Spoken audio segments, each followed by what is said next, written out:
আমরা দেখতে চাই এগুলো বন্ধ হচ্ছে। যদি বন্ধ না হয় তাহলে আগামী 12 তারিখ জনগণ 2টা হা ভোট দিবে আর অনেকগুলা না ভোট দিবে ইনশাআল্লাহ। একটা হা ভোট হচ্ছে পরিবর্তনের আকাঙ্ক্ষায়, ঘুরে ধরে রাজনীতির কাঠামো পরিবর্তন করার আকাঙ্ক্ষায় জনগণ মুখী আছে, এই জন্য জনগণ গণভোটে হা বলবে ইনশাআল্লাহ। আপনারা কি হা ভোটের পক্ষে লড়াই করে যাবেন? দ্বিতীয় হা হচ্ছে দেশের সার্বভৌমত্ব এবং স্বাধীনতা, শিশু থেকে আবাল বৃদ্ধ বনিতা, মা বোন থেকে শুরু করে ভাই ভাতিজা সবাই সকলের অধিকার প্রতিষ্ঠিত করার অঙ্গীকার নিয়ে রাস্তায় নেমেছে, মাঠে এসেছে নির্বাচনী মাঠে 10 দলীয় সমঝোতার জোট।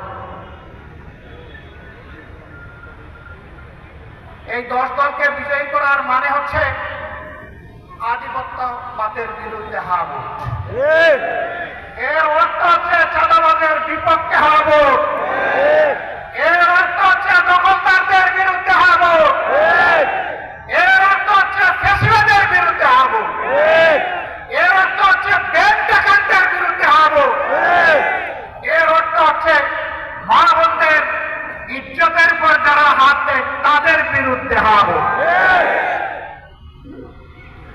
এই সব মিলিয়ে একটা হা ভোট হবে। আজকে এখানকার এই আসনের প্রার্থী হিসাবে আমার হাতে পাল্লা তুলে দেওয়া হয়েছে। আমার সাথে 10 দলের আরো কিছু প্রার্থী এখানে আছে। আমি তাদের হাতেও আপনারা অনুমতি দিলে আপনাদের পক্ষ থেকে প্রতীক তুলে দিতে চাই। আপনারা খুশি আছেন? নাহিদ ইসলাম প্রথমে আসবেন।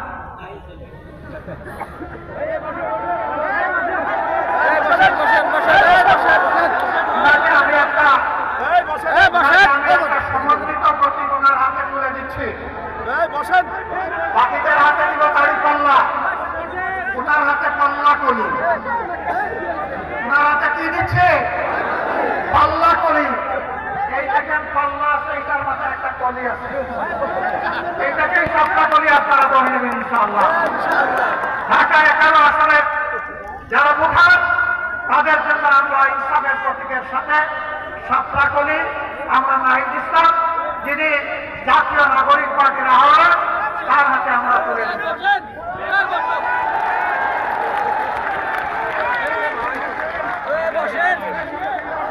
ঢাকা 11